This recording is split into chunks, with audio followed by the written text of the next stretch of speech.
What's going on, everybody? It is TSJ. Welcome back to another channel update video. This is going to be all about Battlefield 6, the upcoming Battlefield game of 2021. Before I begin, if you do enjoy this video, be sure to give it a thumbs up and subscribe to get updates on all of the new content. Also, be sure to check out our Discord. There's a link to that down in the first comment below. We would love to have you. We have a great time there. I also stream Battlefield 1 every weekend, so if you love Battlefield like I do, definitely check out the channel. So this comes from Reddit user William Fitchner, who has supposedly have some leaked information about the upcoming Battlefield game. Now, if you've been on my channel for a while, you know that I love the Battlefield series, but I was really disappointed with Battlefield 5. I think most people were. I know I play with a lot of people on Battlefield 1 and even some on Battlefield 4, and it's just not very well liked. Battlefield 5 was a really big disappointment. I try to play it every now and then and it just doesn't really work out. I'm just not having a good time. So obviously, because this is just hearsay right now, take this leak with a grain of salt, but we do live in a day and age where leaks are so common, unless you are Mark Hamill keeping the fact that Luke Skywalker was in the last episode of The Mandalorian Season 2. But what we already know about Battlefield 6 comes from DICE and EA, and essentially they said that Battlefield 6 will be on a scale that has not been seen yet. So that gets everyone really excited. There were already a lot of rumors that the game was going to be set in modern day, which is just really awesome. I'm personally excited to go back to the modern day scenario. I was really excited, 5-6 years ago to get some historical settings, and now that we've had that, especially since Battlefield 5 was such a cluster, I'm really excited to go back to a modern setting. But I will just read from William Fitchner what he is talking about, what he says the setting is going to be. He says Battlefield 2021 will be set in World War III setting and feature NATO versus Russian combat, which I think is really, really nice, especially in the day and age that we live in. You hear on the news all the time about Russia and China and the United States, and not that I ever think a World War III or hope that a World War III setting will take place, at least not in my day and age, I would hope. I'm in my 20s.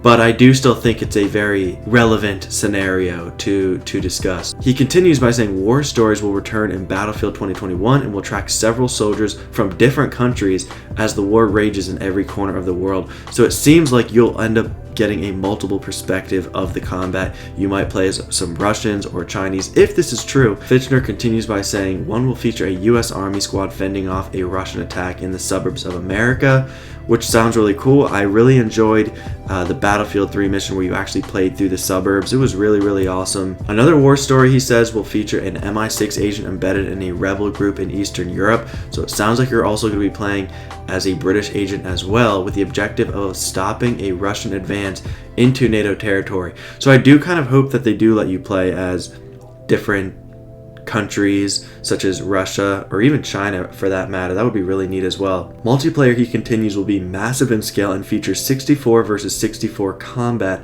on PC and next-gen consoles. That is really, really awesome. I cannot wait to actually get bigger matches, because I know on Conquest it's still really easy to find people, but it would just be great if we actually had some larger matches. Modes coming to multiplayer, of course, include Team Deathmatch, Domination, Conquest, Breakthrough, and Grand Operations. And he says that Grand Operations has been updated in this game from what it was in Battlefield 5. It says that Grand Operations now takes place over 5 days. Now, I should put a quick disclaimer. I do not ever really play Grand Operations. I know that a lot of people enjoy Grand Operations. I'm an old school Battlefield player, so I always stick with Conquest. I'm all about getting the points. I just feel like I can get the most points and just the most fun. I just like playing on a big, huge map. I respect the objectives issue with Grand Operations and whatnot, but I just always found Conquest to be more fun.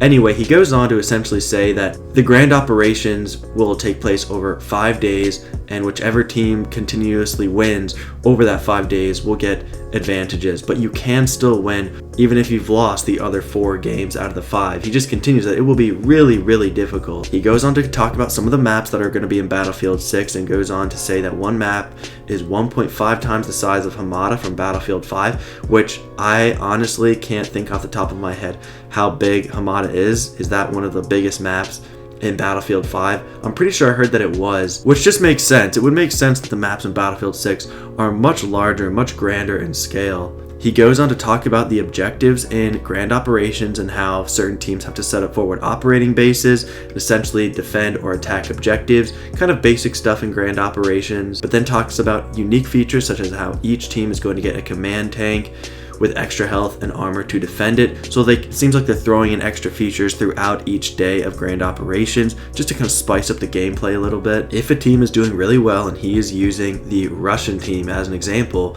they would receive extra vehicles, respawns, and even have AI air support that squad leaders could call in. He continues by saying, in the situation where the Russian team is winning on day 5, it is still possible for the NATO team to pull off a win, but it has to be through great teamwork and tactics.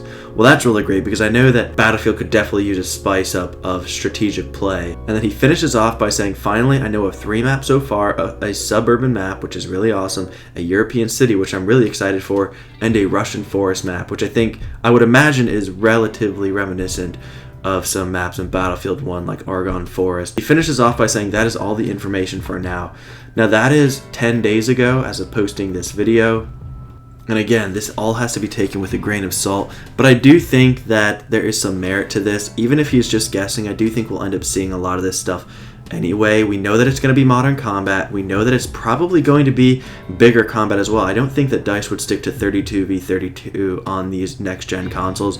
As someone who has the PlayStation 5 already, not to brag, I can already say that yes, these consoles can definitely handle that sort of strain from a game, like 100%. So I do hope you enjoyed this video. What do you think Battlefield 6 is going to all be about? What do you think is going to be in the game? Are you excited for it as I am? I, again, am personally very excited to play this. I'm definitely going to be uploading it on my channel as well. So if you did enjoy this video, be sure to leave a thumbs up and subscribe so you can get updates on all of the new content. Let me know, as always, what you thought down in the comments below. Everyone, remember to stay super, and I will see you all next time.